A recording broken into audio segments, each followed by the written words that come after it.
नमस्कार। आज के इस विशेष विश्लेषण में हम एक बहुत ही दिलचस्प विषय पर बात करने वाले हैं। अक्सर सुनने में आता है कि भारत जैसी 120 करोड़ से भी ज्यादा आबादी वाले देश के लिए इतनी बड़ी जनसंख्या एक बहुत बड़ी चुनौती या बोझ है ना? लेकिन क्या ये सच है? असल में आज के इस विश्लेषण का मुख्य लक्ष्य यही समझना है कि कैसे एक विशाल जनसंख्या वास्तव में किसी भी राष्ट्र की सबसे बड़ी संपत्ति, उसकी सबसे बड़ी ताकत बन सकती है।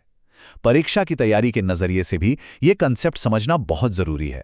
तो चलिए बिना किसी देरी के इस विषय में गहराई से उतरते हैं।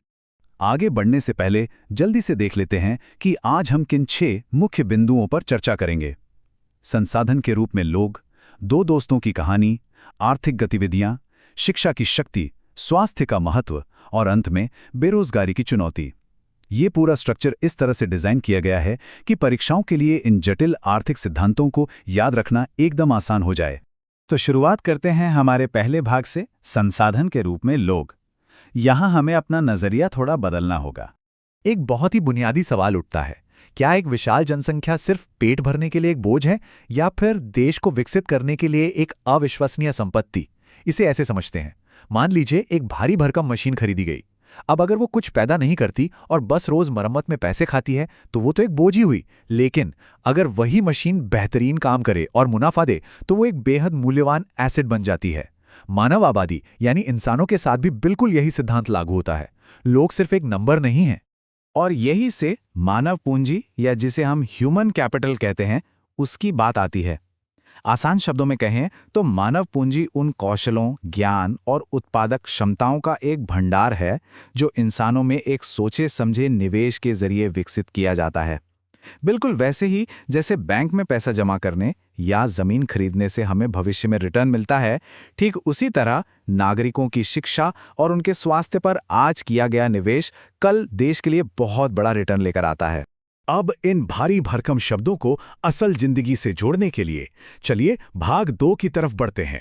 दो दोस्तों की एक बहुत ही दिलचस्प कहानी। हमारे पास 2 काल्पनिक दोस्त हैं, सकल और विलास। इनकी कहानी से बहुत कुछ साफ हो जाएगा।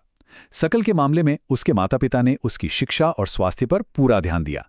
नतीजा, आज वो एक स्वस्थ युवा है और एक आईटी कंपनी में शानदार सॉफ्टवेयर बनाता है।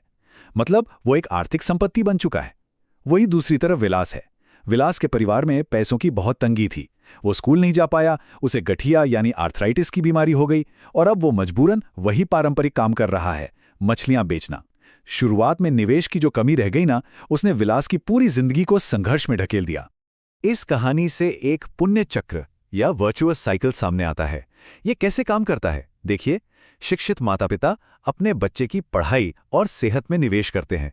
इससे बच्चा स्वस्थ रहता है, नई चीजें सीखता है और जब वो बड़ा होता है तो उसकी कमाई अच्छी होती है। फिर वो समाज में अपना बड़ा योगदान देता है। इसके एकदम उलट होता है दुष्चक्र या विशियस साइकिल, जहां अशिक्षा और बीमारी पीढ़ी दर पीढ़ी चलती रहती है। तो बात साफ है, पीढ़ियों में किया गया एक सही निवेश पूरी की पूरी कहानी बदल सकता है। खैर, अब बात करते हैं भाग 3 की, आर्थिक गतिविधियां। मानव पूंजी तो बन गई, लेकिन असल दुनिया में इसका इस्तेमाल कहाँ होता है? किसी भी देश की अर्थव्यवस्था 3 मुख्य पिलर्स या क्षेत्रों पर टिकी होती है। पहला है प्राथमिक क्षेत्र। ये सीधा प्रकृति से जुड़ा है, जैसे खेती या जंगल। मान लेते हैं कि खेतों में टमाटर उगाना प्राथमिक क्षेत्र है।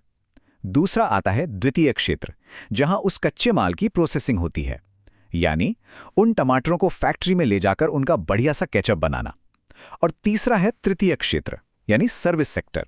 इसमें शिक्षा, स्वास्थ्य, आईटी और उस केचप की बोतलों को ट्रकों में भरकर बाजार तक पहुंचाना शामिल है। इन तीनों क्षेत्रों के अंदर भी 2 तरह की गतिविधियां होती हैं, बाजार और गैर बाजार गतिविधियां।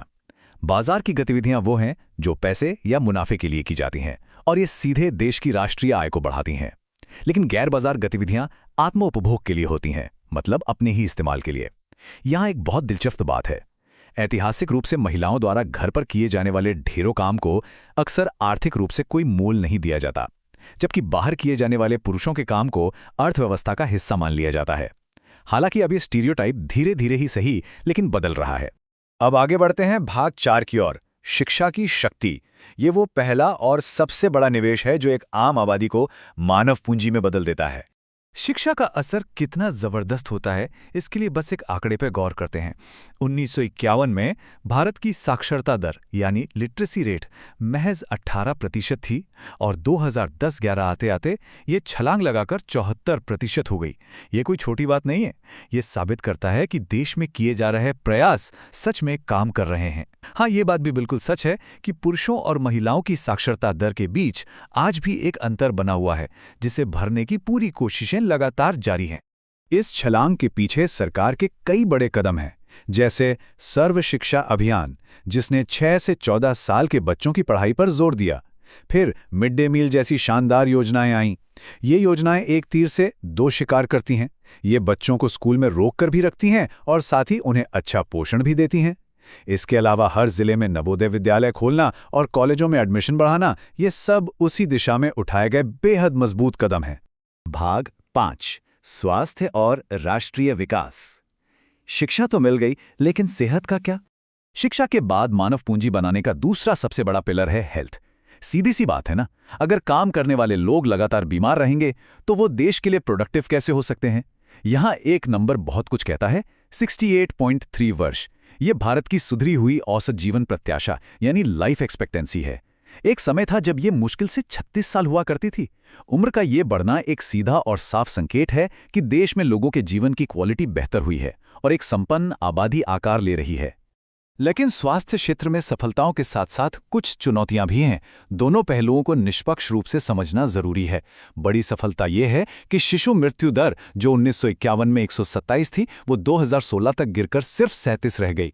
लेकिन चुनौती क्या है? बुनियादी ढांचे में बहुत भारी क्षेत्रीय असमानता। देश के ज्यादातर मेडिकल कॉलेज सिर्फ 4 राज्यों में सिमटा हुए हैं: आंध्र प्रदेश, कर्नाटक, महाराष्ट्र और तमिलनाडु। ये साफ दिखाता है कि अभी भी काफी लंबा रास्ता तय करना बाकी है। और अब हम आते हैं हमारे आखिरी भाग यानी भाग 6 पर, बेरोजगारी की चुनौती। जरा सोचिए, क्या होता है जब मानव पूंजी पूरी तरह से काम करने के लिए तैयार हो, लेकिन हमारी अर्थव्यवस्था उन्हें काम ही ना दे पाए? बस यहीं से शुरू होती है बेरोजगारी की समस्या। इसकी परिभाषा को समझना बहुत जरूरी है। बेरोजगारी वो स्थिति है जहां 15 से 59 साल के आयु वर्ग के लोग, जो उस समय मिल रही सैलरी पर काम करने को बिल्कुल तैयार हैं, लेकिन फिर भी उन्हें कोई नौकरी नहीं मिल रही। ध्यान रखिएगा, जो लोग इस उम्र से बाहर हैं या जो अपनी मर्जी से काम नहीं करना चाहते, उन्हें बेरोजगार नहीं कहा जा सकता। परीक्षा के नजरिए से बेरोजगारी के प्रकारों को समझना बहुत ही अहम है। मुख्य रूप से ये 3 तरह की होती हैं। पहली है मौसमी बेरोजगारी। ये अक्सर गांव में दिखती है, जब खेती का सीजन खत्म हो जाता है और लोगों के पास कोई काम नहीं बचता। दूसरी है प्रच्छन्न यानी डिस्गाइज्ड बेरोजगारी। ये भी ज्यादातर गांव में ही होती है। इसका मतलब है कि एक खेत में काम करने के लिए 3 लोगों की जरूरत है, लेकिन वहां 5 लोग लगे हुए हैं। ये एक तरह की छिपी हुई बेरोजगारी है। और तीसरी है शिक्षित बेरोजगारी। ये शहरों में आम है, जहां युवाओं के पास डिग्रियां तो हैं, लेकिन उन्हें उनकी पढ़ाई के हिसाब से नौकरियां नहीं मिल पाती। तो इन सभी बातों को समझने के बाद हम एक बहुत ही पावरफुल विचार पर आकर रुकते हैं। एक विशाल जनसंख्या महज पेट भरने के लिए कोई बोझ नहीं है, बल्कि ये तो एक ऐसा अविश्वसनीय संसाधन है जो बस अनलॉक होने का इंतजार कर रहा है। सही स्किल, अच्छी सेहत और शानदार शिक्षा में निवेश करके किसी भी समाज को विकास के एक अजेय इंजन में बदला जा सकता है। तो अंत में हम सबके लिए सोचने वाली बात यही है कि क्या हम अपने आसपास के लोगों को सिर्फ एक गिनती के रूप में देखते हैं या उस अनंत क्षमता के रूप में जो कल की पूरी तस्वीर बदल सकती है? इसी विचार के साथ हमारा आज का ये विश्लेषण यहीं समाप्त होता है।